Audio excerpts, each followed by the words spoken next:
Es hora de cátedra. Feliz tardes, queridos radioescuchas de UMESIT Radio. Estamos en otro programa de cátedra, una nueva semana, y esta semana nos le toca a criminalística. Hoy tenemos un tema de balística forense, y para esto pues me acompaña nuestro querido coordinador Ogami Rivera y nuestro invitado, el licenciado José Capella. ¿Cómo se encuentran? Buenas tardes a la comunidad UMESIT, Liz, licenciado Ogami. Para mí es un gusto compartir a esta hora, ¿verdad? Una hermosa tarde. Espero que todos estén bien, y a todos los que nos sintonizan, un abrazo a la distancia.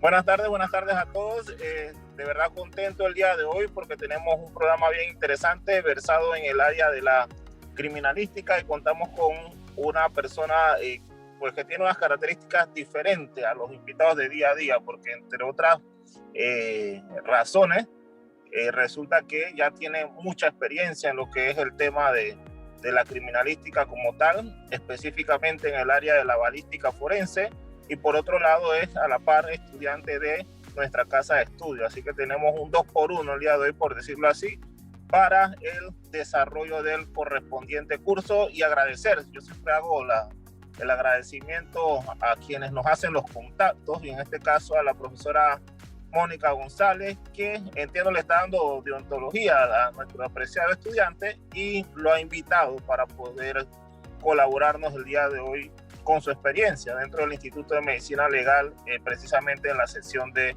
balística. Así que sin mayor preámbulo, Lynn, damos inicio a nuestro programa del día de hoy, y siguiendo el guión, conociendo al invitado, primer bloque. Así que nos gustaría conocer un poquito más de usted, que se presente usted mismo al público, a qué se dedica, dónde trabaja, su nombre, todo lo que pueda el público de cátedra conocer con respecto a la función que usted realiza, e inclusive la parte personal. Reitero el saludo, las buenas tardes. Mi nombre es José Capella. Actualmente tengo 12 años de servicio en el Instituto de Medicina Legal y Ciencias Forenses, donde ingresé por allá por el 2009. Ingresé en la sección de criminalística de campo, donde me formé. Estuve por allá casi 10 años.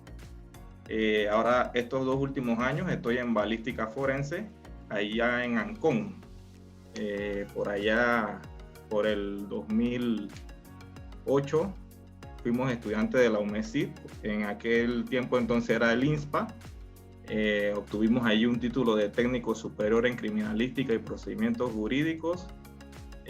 Bueno, y hasta la fecha nos mantenemos ahí en el estudio, en la constante capacitación, en búsqueda de eso, lo que es llegar a hacer lo mejor que se pueda. No, mira que yo me aventuré a decir que teníamos una persona con mucha experiencia, pero imagínense, 2008 me comentó, ¿no? Así es, licenciado. 2008 en el Instituto de Medicina Legal. ¿Y en qué otros despachos manifestó que tuvo experiencia? Donde inicié en criminalística de campo.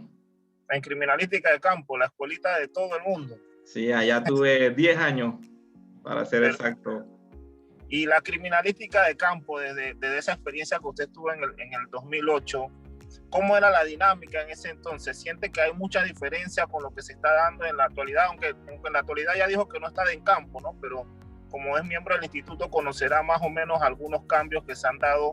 Si nos puede hacer ese match, ¿no?, entre lo que era en el 2008, cuando usted estaba reciente empezando, por lo que es el día de hoy. Sí, claro. La verdad es que la institución a través de los años ha sufrido grandes cambios. Ha evolucionado, como se dice la palabra. Yo recuerdo por allá cuando ingresé, la mayoría de nuestros formadores eran de la extinta Policía PTJ. Personas de muchos años de experiencia, donde tenían esa mística de detective, de academia. La verdad que los inicios fue bastante difícil porque estas personas eran muy exigentes, era mucho sacrificio, éramos muy pocos. Recuerdo que hacíamos turnos hasta 4. En esos momentos nosotros cubríamos los homicidios desde San Miguelito, Panamá, hasta el área norte, hasta Chepo, todo lo cubríamos nosotros. O sea, era un trabajo bastante exhaustivo y éramos pocos funcionarios. Recuerdo también que eso fue como un boom. La UMESIT empezó a graduar bastantes licenciados de criminalística y hasta la fecha han ingresado muchos. En ese entonces, nosotros, el jefe era el licenciado Wellington, de criminalística de campo, al que le mando un saludo. Y siempre fuimos un grupo muy disciplinado en lo que era la escena del crimen. ¿Estás silenciado, profe? Sí, eso que mencionaba el compañero con respecto a que antes los capacitadores o en aquel entonces eran de la extinta Policía Técnica Judicial es fundamental, ¿no? Yo siempre le digo a los estudiantes que en alguna medida la criminalística es una ciencia policial y amerita alguna disciplina un poquito diferente del resto de las disciplinas que de repente puede proyectar un MESIT, por lo menos en ese sentido, ¿no? Un régimen un poquito más estricto y que lo van a sentir en el aula, porque como bien ha mencionado el compañero José, en efecto los docentes ya vienen desde ese perfil, ¿no? Profesores que han tenido 15, 20 años de experiencia en el Instituto de Medicina Legal y Ciencia Forense y en ese sentido han pues capacitado a muchos estudiantes, ¿no? Y don José entró cuando estaba lo que se conocía como el sistema inquisitivo. En la actualidad está lo que es el sistema acusatorio. ¿Cómo ha vivido esa transición, don José, con respecto a su experiencia en el Instituto de Medicina Legal y Ciencia Forense? Recuerdo que nosotros para eso entonces estábamos en criminalística de campo.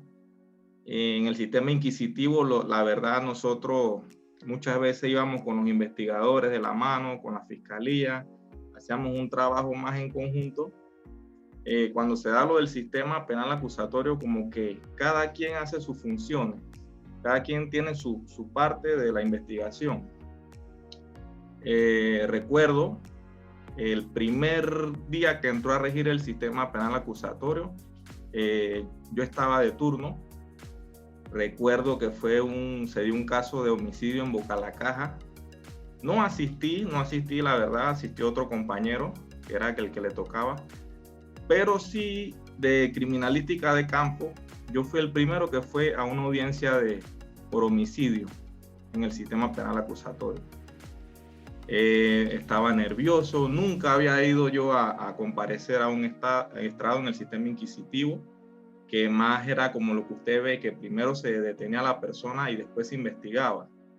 Acá era todo lo contrario y en base a la oralidad de las pruebas.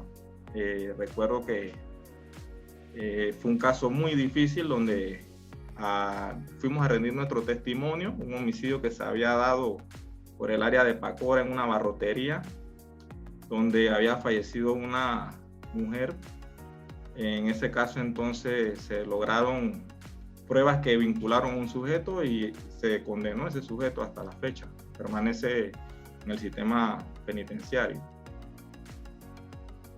No, de verdad que es tremenda la experiencia y queda en los registros de la historia como el primer personal del Instituto de Medicina Legal en participar en una audiencia oral en lo que es el sistema acusatorio, porque con anterioridad, como bien señalaba, se daba, ¿no? Sí se daba, las partes a veces lo requerían, el perito tenía que ir, pero me llamó mucho la atención cuando llegó el sistema. Yo hacía mis encuestas entre estudiantes y profesores y gente que había estado más de 20 años en el sistema. Me dice, profe, la verdad es que yo nunca había ido a una audiencia. Entonces para mí eso era como tan llamativo, porque la verdad en mi práctica abogadil siempre yo requiero la presencia del perito para que pueda explicarnos o desarrollarnos la experticia que realizó, pero el sistema no lo obligaba, así que muchos no lo requerían, algunos casos no llegaban hasta esa etapa o cualquier otra circunstancia, y los peritos realmente no tenían esa experiencia. Pero algo que yo le digo mucho a sus compañeros, don José, es que el perito no es solamente la parte técnica, tiene que manejar tanto la redacción para los efectos de los informes como la parte de la oralidad. ¿Qué recomendación usted como estudiante y como profesional ya en el área de la criminalística le daría a los muchachos en ese sentido con respecto a la estructuración de los informes y la sustentación de los mismos en audiencia? Porque me imagino que después de esa audiencia habrá ido a otras tantas, ¿no? Sí, claro que sí, licenciado. Bueno, mi recomendación siempre es tomen la mayoría de los apuntes que, aunque piensen que no lo van a requerir, son bastante importantes. Siempre tomen sus apuntes porque esto va a enriquecer su informe. Bueno, dependiendo de la institución, ya sea en el instituto o en otra institución, ya cada una tiene su formato de su encabezado, a quién va dirigido, y no tanto que se vayan a lo técnico. Escriban para que las demás personas les comprendan, que sea universal, que su informe lo pueda leer cualquier persona y de verdad que no le quede la duda. Sean lo más claro posible a la hora de escribir. Hay muchos que les gusta la parte técnica, la semántica, los conceptos, pero en realidad vamos a dirigirnos a un público abierto que capte lo que nosotros queremos expresar y manifestar. Es mi recomendación. No, de verdad me ha gustado mucho esa parte de donde señala que deben escribir para el público. Hay veces que uno escribe para uno mismo y a veces que uno mismo tampoco lo entiende. Y no es fácil la interpretación, ¿verdad? Sí, a veces son muy técnicos, muy técnicos. Totalmente, y de verdad que es fundamental porque casualmente me invitaron recientemente a dar una presentación en un curso que se llama Técnicas de Análisis e Interpretación de Sentencias, y yo hacía hincapié en eso mismo. El abogado, el juez, inclusive cuando toma la decisión, habla tan técnico que nadie lo va a entender, y la realidad es que una decisión, una sentencia tiene que ser para que todas las partes podamos comprender qué es lo que se está diciendo, y aplica exactamente igual a lo que usted acaba de decir hace un momento. Entonces el perito tiene que darse a entender para que el juez, la defensa y la fiscalía puedan comprender eso que a veces para nosotros es tan complicado, porque a mí me habla de balística forense y las fórmulas que usted haya utilizado para la trayectoria. Vaya, si usted no me lo da con un abaco, créame que eso me va a costar un montón. Así que de verdad que es muy buen consejo ese, me gustó bastante esa parte. Sí, sí. Ya para adentrarnos un poquito en la balística como tal, entrando ya de lleno hablando de criminalística, cuéntenos entonces un poquito de repente a manera conceptual, cómo usted como profesional de la balística forense podría explicarle a una persona qué es la balística forense, en qué consiste esta ciencia forense. Sí, ok. Bueno, primero nos vamos a un poco de teoría, ¿no? Que habla que la balística es una parte de la mecánica que estudia el alcance y los efectos de los proyectiles. Nosotros al aplicarla a la criminalística hablamos de una balística forense, una balística más integral que se ocupa del estudio tanto de las armas, de los proyectiles, de los efectos que producen, de lo que es su trayectoria. Y esto lo vemos cuando hablamos de que hay una balística interna, externa, una balística de efecto. En ese sentido, el campo de la balística ocupa lo que es estas áreas. Nosotros allá en el laboratorio a diario recibimos gran cantidad de armas. Eso es todo el día. La verdad no sé de dónde salen tantas armas aquí en Panamá. Armas ilegales, armas que han sido de hallazgo. A veces tienen casos pendientes. O sea, cuando hacemos los match, salen que esa arma fue utilizada para otros actos que ya teníamos patrones en nuestra base de datos. A diario la Fiscalía nos solicita a nosotros que establezcamos la idoneidad del arma, si ella sirve para efectuar disparos, si tiene alguna alteración en sus partes, si su serie es original, si mantiene algún registro. Y eso es un trabajo, de verdad que balística forense es una de las áreas que más tiene trabajo. La verdad que somos alrededor de lo que es el área de Ancón. Estamos hablando de administrativos y todo. Estamos hablando de unas 26 personas, si la memoria no me falta. Y como decimos allá, un lema que tenemos, hay que dar respuesta. Estamos dando respuesta a las autoridades. Excelente. Inclusive también nosotros abarcamos lo que es las inspecciones de vehiculares. Estos autos que a veces se da un delito contra la fe pública, que estafan a una persona con un chasis falso, un número de motor. Nosotros tenemos que inspeccionar el vehículo y determinar si ese chasis, ese número es original, aplicando los métodos de revelado. Bueno, ni hablarle de lo que son las trayectorias y lo que es le llamamos la reconstrucción, que esas diligencias nos toman todo un día trasladando al lugar, establecer la posición de los disparadores, la víctima. O sea, eso es algo bastante tedioso, de verdad, lo que es la balística. Es un mundo, muchas cosas que la verdad ni nos imaginamos. Cuando nos vamos adentrando ahí, vemos que es un universo, como dice un colega por ahí catedrático. Son técnicas y áreas diferentes, de verdad que veo que el despacho se maneja con diferentes funciones. Así mismo es.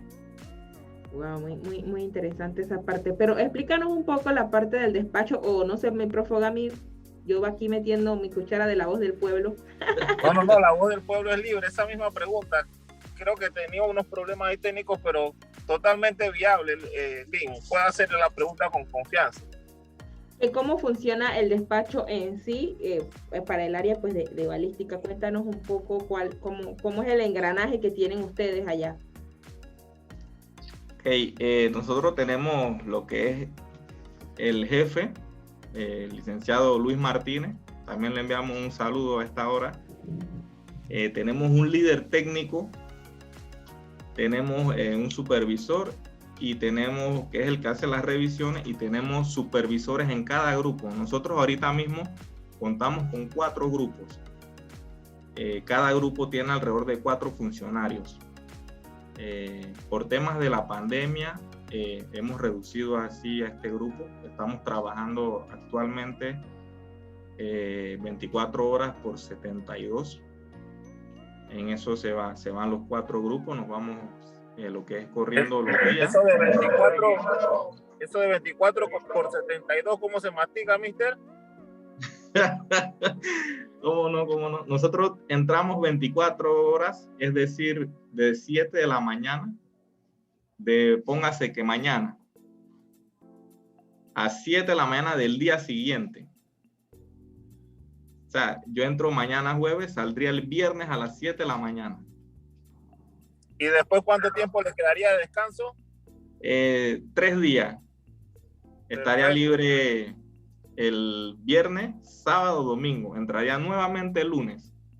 Excelente ese dato, porque le queda a los estudiantes. No es que uno vaya a hacer su turnito de 8 a 4, como normalmente haría otra persona, ¿no? Sino que aquí hay turnos de 24 horas y bueno, quizá un tiempito bueno de descanso, pero hay que valorar el sacrificio que se hace en ese momento en que se está de turno, ¿no? Que se trabaja, que serían 3 días prácticamente completos de seguido, 8, 24, ahí estamos, ¿no?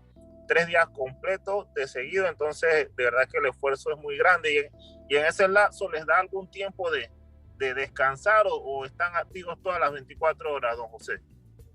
Bueno, sí tenemos un lapso ahí para tomar nuestro descanso. ¿Verdad que una persona 24 horas activa no va a aguantar ese tren? Imagínense, bueno, ya estamos medio bajados, pero ahí vamos para adelante, ¿no? Y bueno, voy a contar una intimidad aquí ahora que usted habla de esos turnos, algo que voy a revelar hasta ahora. Muchas personas me preguntan, ¿por qué te fuiste de campo? ¿Por qué te trasladaste? Después de tanto tiempo. Si tú tenías 10 años allí, imagínense, 10 años en Ancón, que es el área como se dice, de la acción. Y fue por eso, por los turnos. No. En balística, ahora por el COVID, estamos trabajando así, pero en balística se maneja 3 turnos, se manejaba de 7 a 3, de 3 a 11, de 11 a 7 de la mañana. Yo voy a pensar más en mí, en mi familia y demás. Vamos a tener un turno más que me permita todas estas cosas.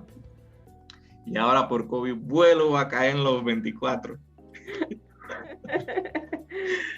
Pero bueno, ahí vamos. Son sacrificios. Son sacrificios, sí.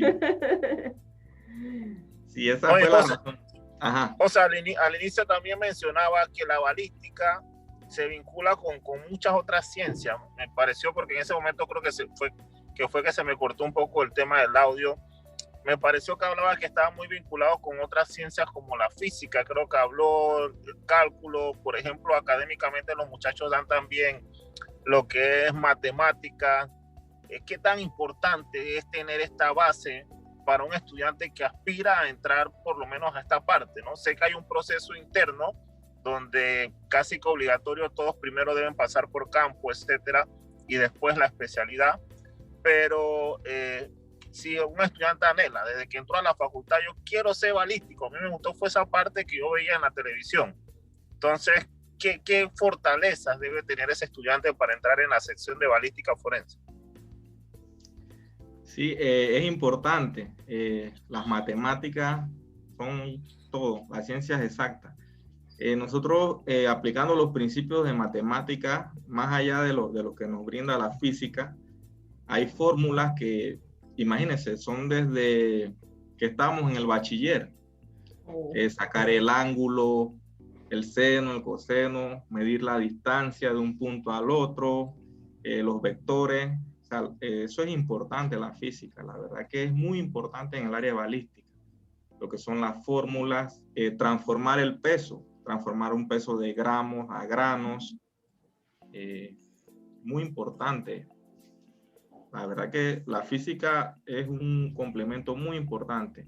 Lo otro es que nosotros allí en el laboratorio tenemos compañeros que tienen técnicos en mecánica industrial, de la tecnológica, que tienen un área de la mecánica, porque recuerda que al principio les dije que la balística es un área de la mecánica. Entonces, todos estos datos son importantes.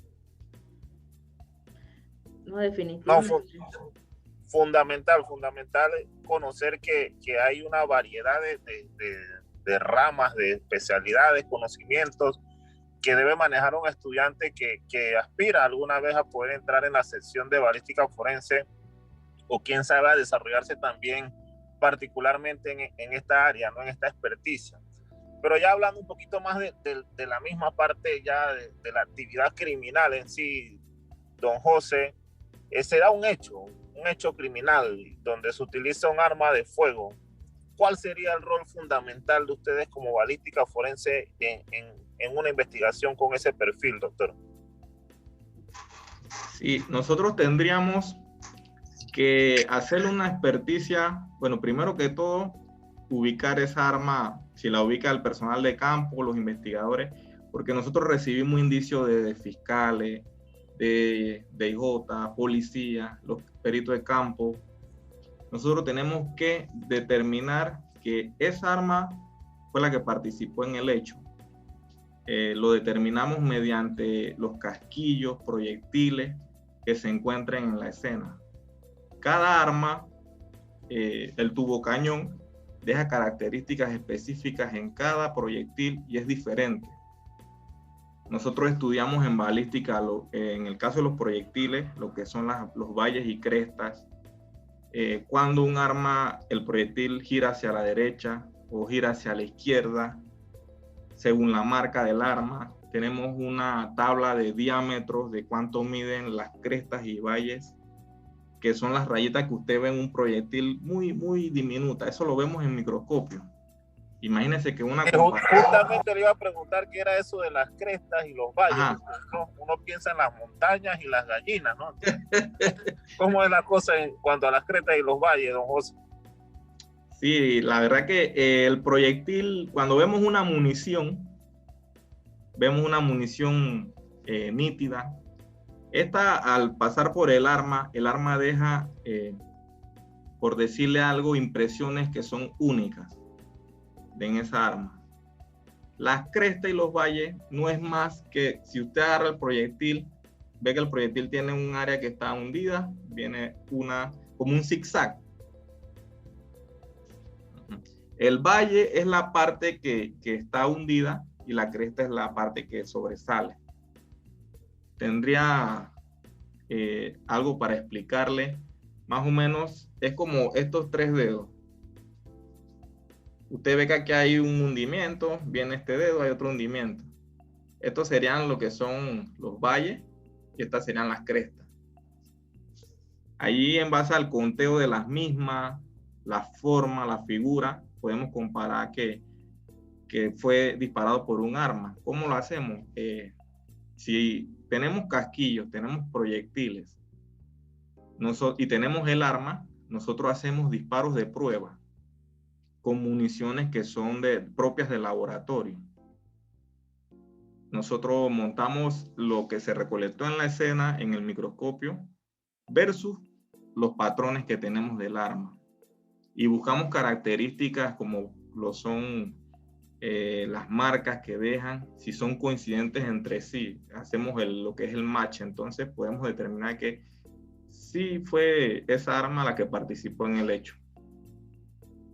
También los casquillos tienen un golpe de percusión que son únicos en cada arma. Por ejemplo, estas pistolas Glock. Cuando hace la mención de que son únicos, en paralelo uno diría como el tema de las huellas digitales, ¿no? Ya de sí, salida queda evidentemente que fue esa arma la que produjo el disparo, no queda ninguna duda al respecto. Sí, así mismo es, como usted lo dice, es única esa huella. Bueno, la huella que deja el arma en el casquillo es esa. Lo que es su golpe de percusión, el plano de cierre y el eyector. No sé si han visto estas pistolas cuando se disparan, que botan los casquillos. Correcto. La pieza que bota el casquillo. Lin sabe mucho de eso, don José. Ay, caramba. No, ya, créame que ya hoy en día los muchachos saben bastante y la televisión de verdad que, y la misma internet, uno investiga y ve estas cosas, ¿no? Amplía los detalles. Ajá. Lo que es la aguja eyectora, que es la que lo bota, ella deja una marca. Eso, todas esas microlesiones las vemos nosotros en el microscopio y podemos determinar que esa arma disparó esa munición. Perfecto. Y hay un error muy frecuente y que a veces se cometía y a veces uno como abogado también interpreta, que el perito determine que esa arma es la que realizó la detonación X, o no sé cuál será el criterio de usted, necesariamente quiere decir que la persona que tenemos vinculada al proceso es la que disparó el arma, doctor. Eso se está dando mucho, estos casos de posesión ilícita. Nosotros podemos probar que el arma no que fue la persona. Correcto. Porque, como le digo, nosotros nos vamos a encargar de todo lo que es el mecanismo del arma. Tal vez hay algún testigo que vio a esa persona. También en el arma, si de pronto se envía primeramente a otros análisis, que es lo más viable, enviamos un arma a una unidad de revelado holofoscópico, a una unidad de análisis biomolecular, donde puede que el arma tenga huellas, o puede que haya ADN de la persona en el arma. Todo eso va a enriquecer nuestro trabajo. Con respecto a la parte procedimental, don José, le iba a hacer una preguntita en esa etapa, porque uno pensaría, alguien que no sabe del tema, diría, vaya, el personal de balística va a la escena. ¿Cómo es que el personal de balística realmente entra en conocimiento de determinado caso, don José? Bueno, nosotros a la escena en sí no vamos. Si es que uno ve, lo hago porque la gente comúnmente ve que Horacio hace el análisis y recaba hasta sentencia, si es posible, ¿no? Profe, me está delatando. La voz del pueblo. ¿Cuál es la realidad práctica, la realidad del procedimiento? Sí, la realidad es que nosotros vamos, después que ya se dieron los hechos, a establecer una trayectoria de los disparos. Nosotros usamos nuestros láser, usamos cinta, podemos, en base a los orificios que quedan, ya sea en un vehículo, en una casa, en un lugar, hacemos una trayectoria para ubicar la posición del disparador y la posición de las víctimas. Esa es una. Y la otra que participamos es después cuando vamos a lo que es la reconstrucción. Correcto. Son las 2 veces que nosotros participamos en la escena, pero es ya posterior a que la procesó criminalística de campo. Y la balística también puede darnos luces con respecto a la entrada de un arma de fuego en el cuerpo de una persona, o esta parte sería más médico-forense, don José. Cuando me habla de una entrada de un arma de fuego a una persona, ¿se refiere a que la aporta o cómo sería? No, ya la persona impactada. El experto en balística forense me puede determinar o puede ver el grado de la herida y decirme por este lado entró, por tal lado salió. Tiene esa capacidad de hablar de la entrada y la salida respecto a la trayectoria de la munición en el cuerpo de la persona. Bueno, legalmente eso lo hace el médico forense, que ellos se encargan del análisis del cuerpo. Ellos es más, en la reconstrucción nosotros tenemos que tener ya lo que es el examen de necropsia. Correcto. Para poder hacer entonces las veces de la trayectoria. Ellos nos indican el orificio de entrada, el de salida, la trayectoria, lo hacen en los médicos. Nosotros hacemos en la trayectoria más es del lugar. Y me gustó lo que dijo, que oficialmente es el médico forense. Puede que usted lo sepa por su experticia, pero a la hora de que un abogado le pregunte, usted realmente no se siente en la facultad, sino que lo tiene que dar la persona idónea, ¿no? Y eso es muy importante que el estudiante lo sepa. Por eso es que algunas preguntas van dirigidas a derrumbar algunos mitos, ¿no? Y es precisamente eso. El zapato, ¿cómo es? Zapatero a su zapato. Su zapato. Así mismo. En esa línea, los estudiantes deben estar conscientes de que deben conocer de todo, sí, pero a la hora de estar en una audiencia, a su experticia en específico. Y muy importante eso. Y el otro mito, o la otra cosa que quiero que nos aclare, es por ejemplo con el tema de los residuos de disparo. ¿Eso es parte de la experticia del balístico o le corresponde a otro perito, don José? Bueno, lo que es los residuos de disparo, los componentes de la pólvora, eso lo analizan los compañeros de química. Pero el trabajo de la recolección lo hace criminalística de campo. Muchas veces en estos homicidios, bueno, yo lo hice mucho tiempo cuando estuve en campo, tenían una persona prendida. Nosotros teníamos un procedimiento de tomarle muestra de las manos y sus prendas de vestir. Nosotros eso lo embalábamos con su cadena de custodia, lo remitíamos a química. Entonces ellos allá, en base a su experticia, podrían decir si tenía residuos de disparo o no la persona. No, y precisamente su respuesta nos permite ver inclusive esa trilogía, ¿no? Es un solo arma, pero hay diferentes funciones. El residuo de disparo, está el criminalista de campo, que es el que recaba ese residuo y además de eso recaba el arma y por otro lado lo envía al laboratorio. Entonces en una sola circunstancia se ve que no solamente uno es el que lo sabe todo, sino que hay que dividir las funciones de acuerdo a la experticia. Por eso que como bien usted mencionó, la balística no es que sea sencillo, ¿no? El que va a estar en balística tiene que saber que debe dominar diferentes áreas, diferentes ciencias, porque es un tema bastante complejo y fundamental. Ya hablando un poquito más serio, dependiendo de un resultado de una evaluación balística, podríamos tener la responsabilidad penal de una persona o no, es decir, si la persona va a prisión o no va a prisión.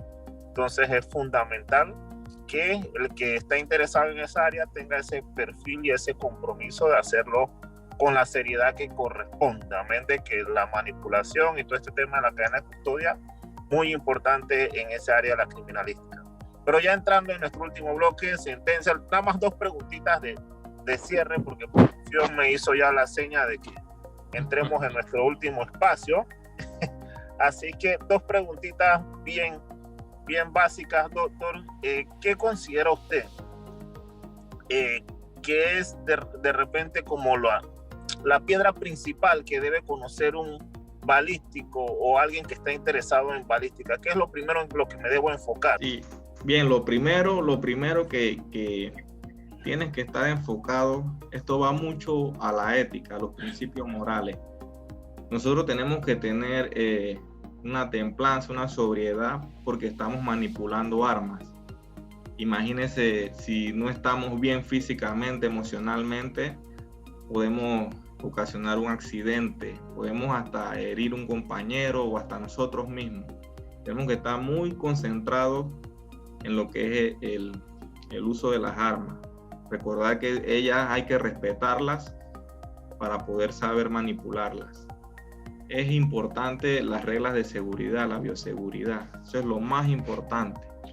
Nosotros tenemos que tratar toda arma, aunque no sabemos si sea de juguete o de verdad, tratarla como si estuviera cargada siempre.